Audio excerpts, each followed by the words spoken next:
heart of the sun burns at 15 million degrees. Its gravity holds our solar system together. Today, artificial intelligence is emerging as a force just as transformative. As AI scales across industries, so does its appetite for energy. But while it demands energy, it also helps us rethink how we can use it. Can AI solve its own sustainability challenges?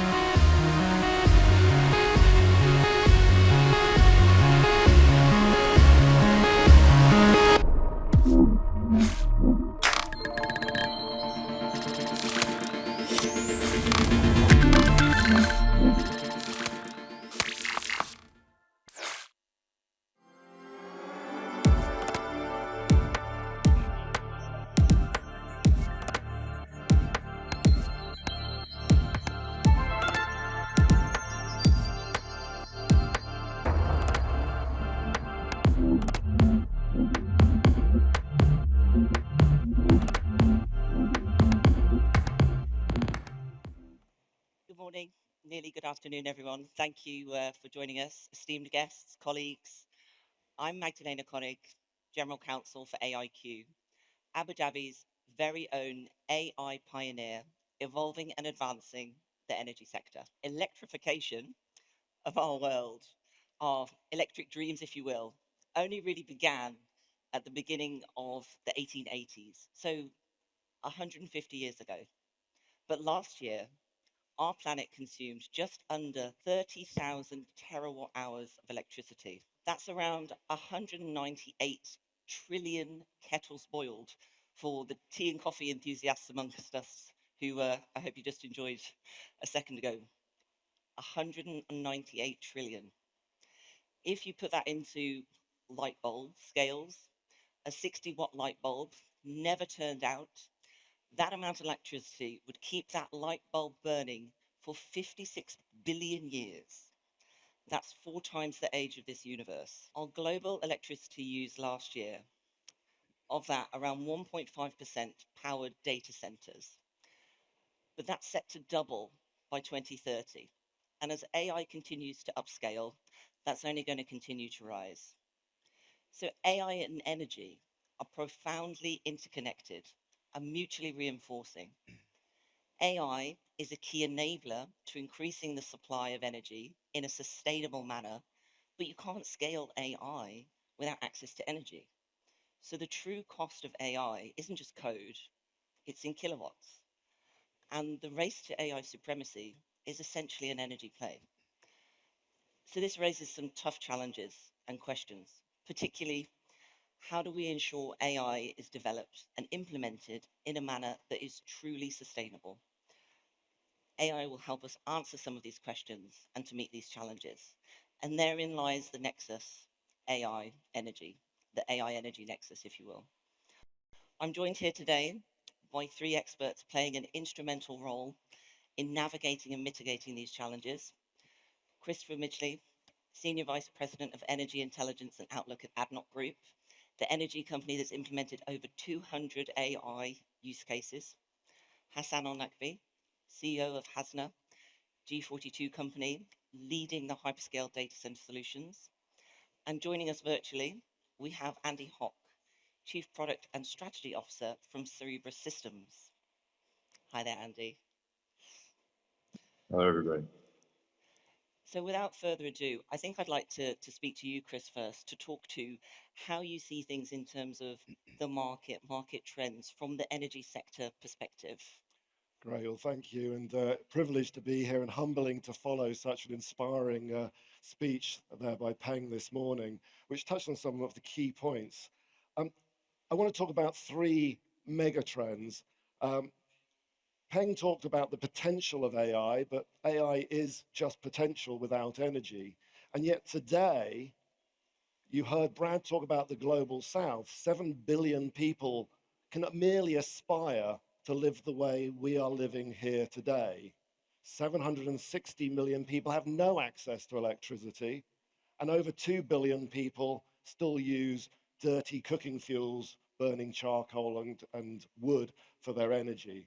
So we have a huge challenge just to bring the rest of population to the level of prosperity that we want, let alone the potential that AI has to grow prosperity. Now, that is at the moment using what we would call that first type 1 civilization, where we're actually using nature's ability to turn energy, natural energy into energy through fossil fuels. So at the moment, we're not even producing energy ourselves. We're using what nature has achieved already. So the next stage is that energy transformation. You heard about electricity and the role of electricity. We often talk about the internal combustion engine versus the electric vehicle. That's not an issue about climate necessarily. That's because it's more efficient. It's 95% efficient versus an internal combustion engine, which is 40%. So we're innovating already. That's going to need a lot of electricity. We're going to go from today around 22% of the world's energy comes from electricity to 2050 at 35%, or even 50% if we really were to achieve our aspiration in AI. But electrification is challenging. We're going to do it with 85% of that coming from renewables. That's starting to move to that type 2, harnessing the sun in order to produce electricity. But that in itself has its challenges because of its intermittency. So that's the second challenge, is how do we electrify this economy? And to do that, we need a lot of energy to do it. It needs a lot of minerals. It needs metals to build wind turbines, to build solar PV, to build those batteries for electric vehicles. That will be about 1 to 2, maybe even 3% of the world's energy will be just used for mining the minerals that we need. And that then brings me to the third megatrend, which we're all here to talk about, which is, of course, AI and the potential of AI. We really don't know how much energy it's going to need, as in the US, and the range of compute power that we believe there'll be in 2050 ranges from 220 gigawatts to as much as 950 gigawatts. And so here we are as the energy industry who likes to have certainty. It invests in 50-year assets, but we're trying to do this with short-term takeaway agreements that are only maybe there for 5, maybe even 15 years. So the challenge is, how do we meet that? So I'm going to stop there, but let's just put the context of electrification, because you talked about the 30,000 terawatt hours. By 2050, it's going to double to 60,000 terawatt hours. And if, on our high case comes true, it will be double that almost again, 105,000 terawatt hours. And of that, today, 1.5% you mentioned comes from AI. By 2050, 7% will be coming from AI. So let's just remember, this isn't just energy for AI. There's all that other 93% that is also going to need energy. And if the world is to prosper, we need to leverage AI, but also make sure we don't leave others behind because we're depriving them of the vital energy they need. Oh, absolutely. I just wanted to touch actually, Chris, on what you mentioned there in terms of demand uncertainty and the potential for kind of rebound effects. So I wanted to talk to Andy actually about what Cerebras is doing in terms of your, very energy efficient chips, the wafer chips that you're working with in terms of what you're doing in that space, to how to look at that. Sure. Thank you so much. And first of all, also, good day to everybody. Thank you to G42 and the entire Supercharged team. What an incredible event. I'm sorry I couldn't be there in person, and I look forward to the opportunity to join you in person sometime soon. Chris and Hassan, it's a pleasure to be on the panel with you as well as with Magda. Magda, that's a lot of tea kettles for coffee. I think, We like our coffee in some sense, what coffee has done for software engineers for years and for the innovators of the world, perhaps AI can help the next generation of innovators do. I think we need, in some sense, bigger AI, and indeed it will have a significant power draw, but we also need more efficient AI. Mm-hmm. I think we at Cerebras see through a similar lens this transformative potential of AI to improve science, society, business, health, and indeed also help solve problems in energy. The challenge that we saw at Cerebras was that our own ability and our partners' ability to harness that transformative potential of AI was fundamentally limited by compute, by processors and systems that were fundamentally designed and built originally for different purposes. The traditional systems were too slow and they took too much energy. And so at our company, at Cerebras, we saw that as an opportunity to build a new kind of processor that could potentially help researchers go faster to build and harness that potential, but also do that work more efficiently. And for that work, we built a fundamentally new chip for AI. You can see a couple of them sitting behind me, and I have one here, so you can see a sense of the scale of this device, right? It's the largest computer chip ever built. You can think of it as a cluster worth of AI compute on a single chip. By virtue of bringing all that compute together on one device, we can deliver not only orders of magnitude more performance, faster time to solution, fastest inference in the market, but we can deliver all that performance at a fraction of the energy costs of traditional systems. And I think that therein lies the connection back to energy and solving energy problems. You mentioned there just working with partners, and I wonder if you could talk a little bit more about the partnership element as to how you've developed these new and innovative ways of balancing the energy AI nexus. Yeah, of course. I think, look, as we build together, we're thrilled to be partners, of course, with G42. We've had the opportunity to co-design these systems and build literally now megawatts, hopefully approaching gigawatts worth of compute together. And these systems at state-of-the-art facilities like Khazna's are really centers of gravity. I think to bring back the astronomy metaphor, they are centers of gravity for innovation. They're not just big infrastructure projects, right? These are projects that bring together data and models and systems and developers and can really transform workforce and economy.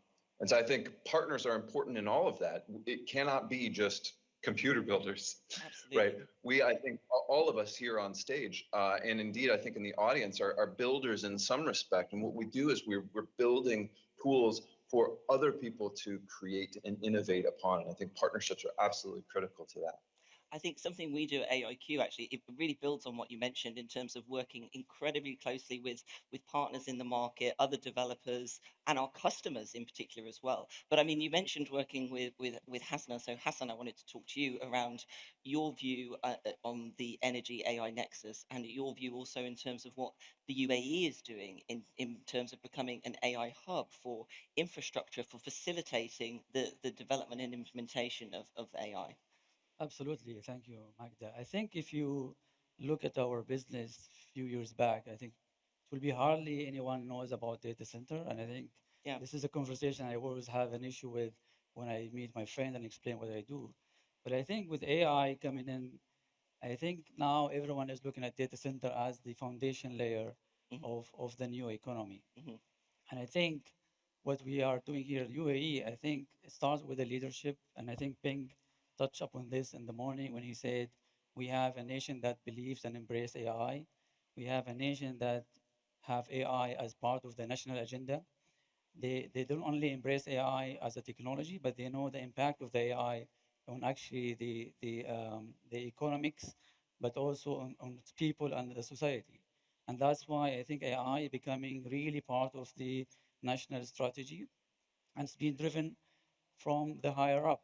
And I think what we are doing now, part of the UAE's target, is actually create that AI, let's say, hyperscale cluster that not only serve the UAE needs for intelligence, but also export this intelligence to, the global south and help nations where they have limited access to energy and limited access to compute to actually benefit from the work we are doing here in the UAE. And UAE is set up to be, a global hub for AI, and it's been always a hub for logistics, a hub for trading.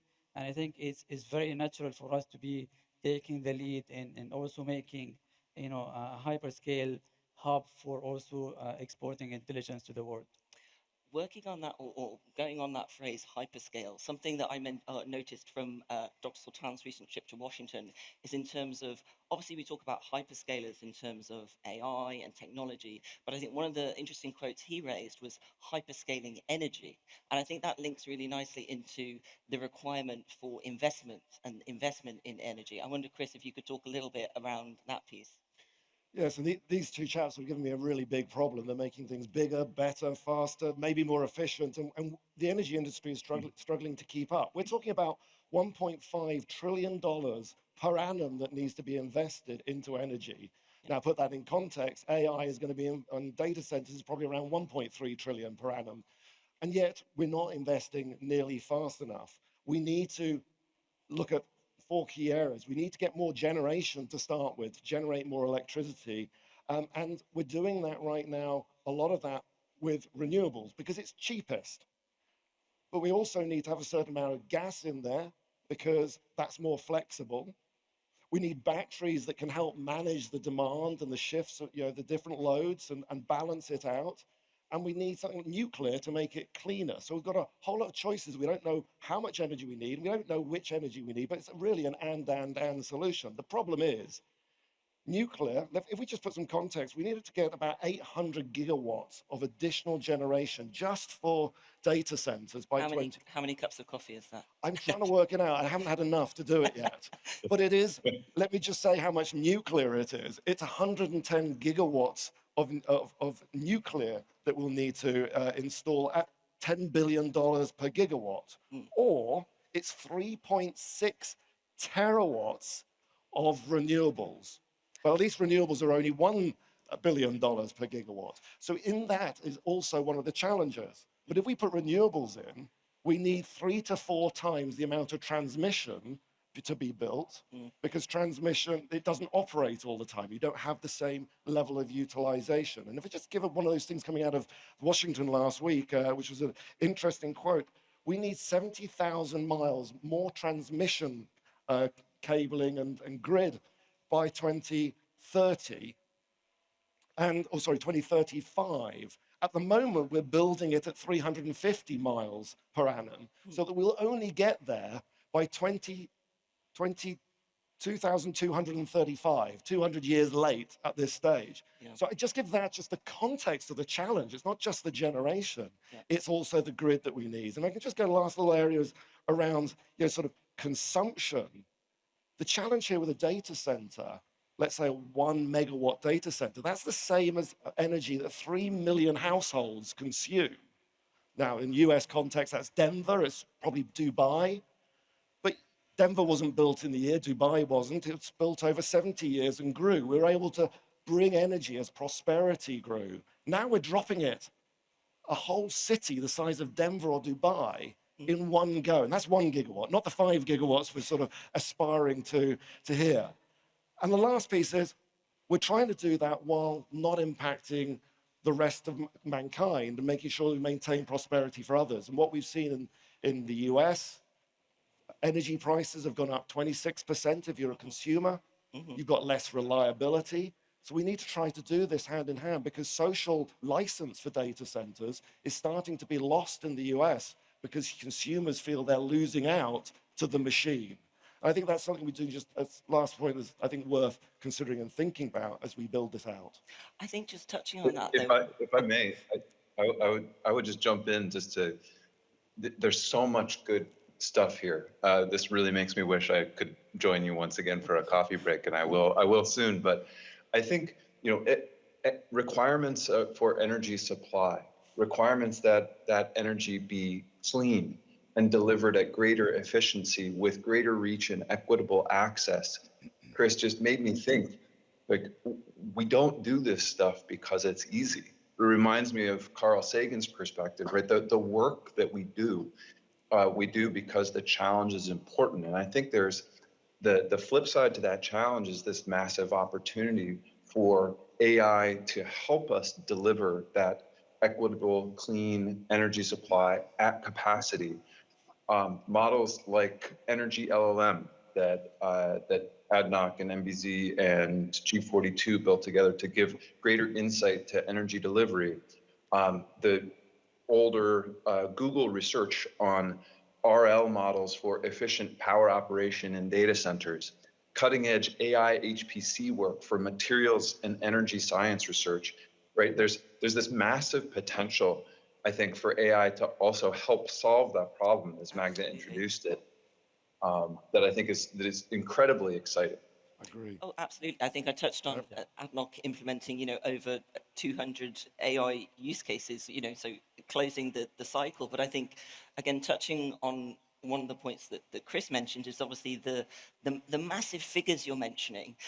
One of the key issues that you see sometimes is that obviously the technology industries we're talking about, they work on annual business plan, annual cycles. Technology is moving faster than we can see.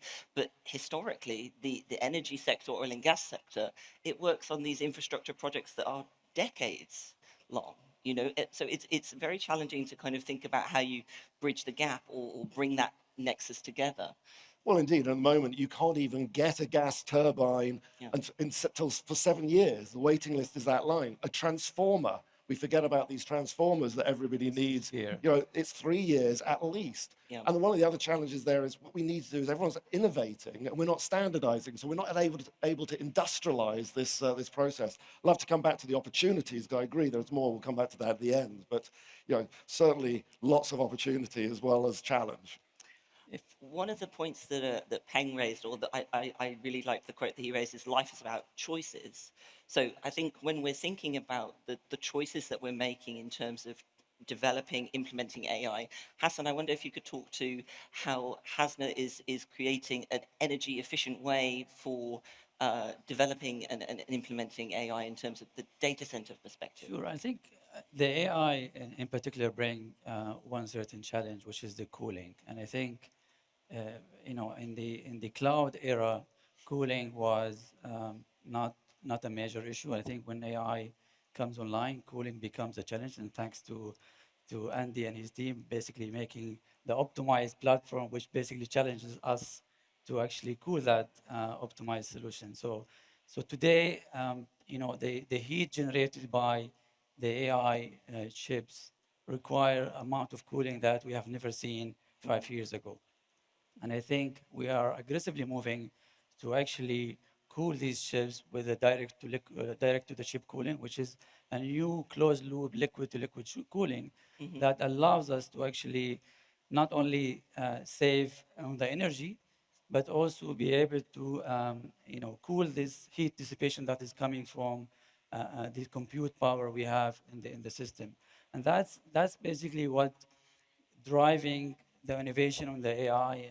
And if I take an example of what we're doing, basically a lot of the cooling technology we are implementing now is actually directly contributing to the AI prosperity, because today most of the infrastructure that we have available not actually requiring any air cooling. They are far more heat dissipation equipment than it used to be 5 years ago. And so basically we have to implement different cooling technology. And I'm not going to go into details, but these AI technologies that are coming, really we see today, for example, the density of the AI technology is about 150 kilowatts per cabinet. But we see a horizon in the next maybe 1 or 2 generations going up to 1 megawatt per cabinet. And that's huge, not only from the cooling perspective, but also how you actually, manage the fire suppression part of that.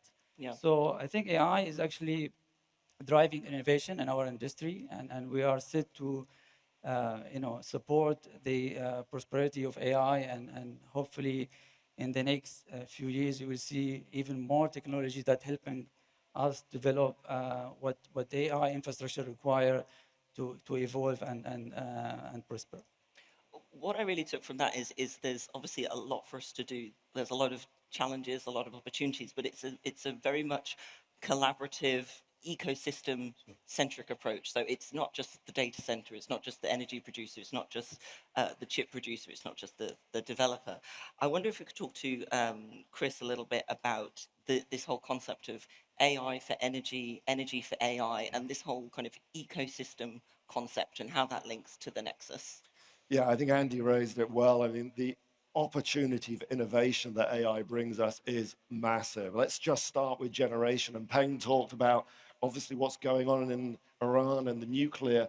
Well, hopefully soon we won't be talking about nuclear because SMR uses a much lower grade of uranium, and then fusion, it doesn't have the negative connotation. So most people want nuclear because they want clean, reliable energy, not necessarily, and that maybe is all right, but soon that won't be a necessity. And I think that with AI, with open sourcing of technology, we can really accelerate fusion. Fusion's been 15 years away for the whole of my lifetime, but right now I'm probably more positive about fusion. There's 40 private companies working on fusion. SMR I've talked about as another opportunity. Batteries, we're going to need batteries, and we need to innovate the technology. And you look at the solid state battery that CATL's about to bring, 15,000 kilometers, 5 minutes to charge it. This is how fast things are changing. So AI is certainly transforming. Transmission, there's a lot we can do with AI, digital twins, that enables us to understand where the constraints are in the system. Dynamic line ratings, which means that you can double the capacity of the existing lines, so we don't need to put the lines, we don't need the material in there. And then we move to consumption. Now, often, ChatGPT is much maligned because of all the energy of those searches. It uses very little. You can do 30 searches in an hour versus a 1 LED light. Now, I might not be able to get my daughter off her phone, but I certainly can get her to switch off the light, and then we've got as much searching as we like. So there's some context there, but let's go then more in a little bit where reality of what we can do. We can actually start doing more demand management. How do we phase the loading into these data centers where you can shift load very significantly and manage some of the load in order to manage the system? How do we use all those electric vehicles as assets? They're storage assets. You only use your car less than probably 3% of the day. That's 97% of the day. It's a wasted asset, but it could become a storage part of the energy system and therefore bring a much more efficient system. And then the piece that we talk a little bit less about these days is decarbonization.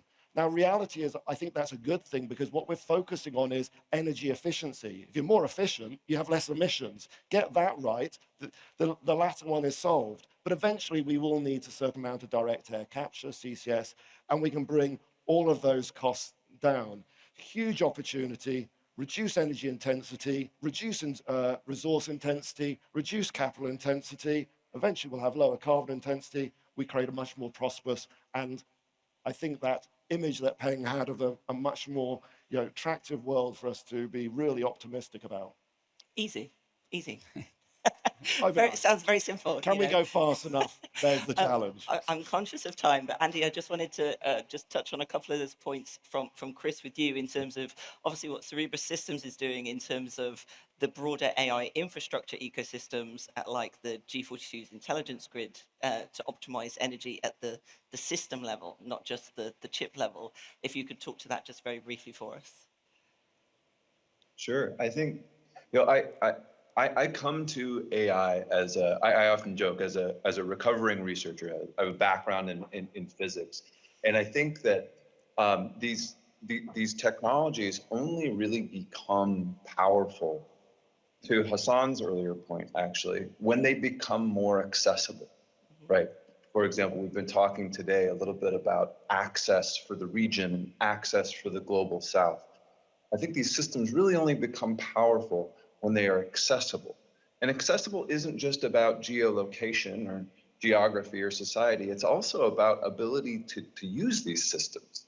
And I think that's where I think about AI infrastructure as just one part of the intelligence grid, right? There are, of course, high performance chips and systems like ours, like our colleagues from other semiconductor companies, right? These are the physical units that are doing the work and the computation, but they're also a part of a software ecosystem and a physical data ecosystem and an energy ecosystem.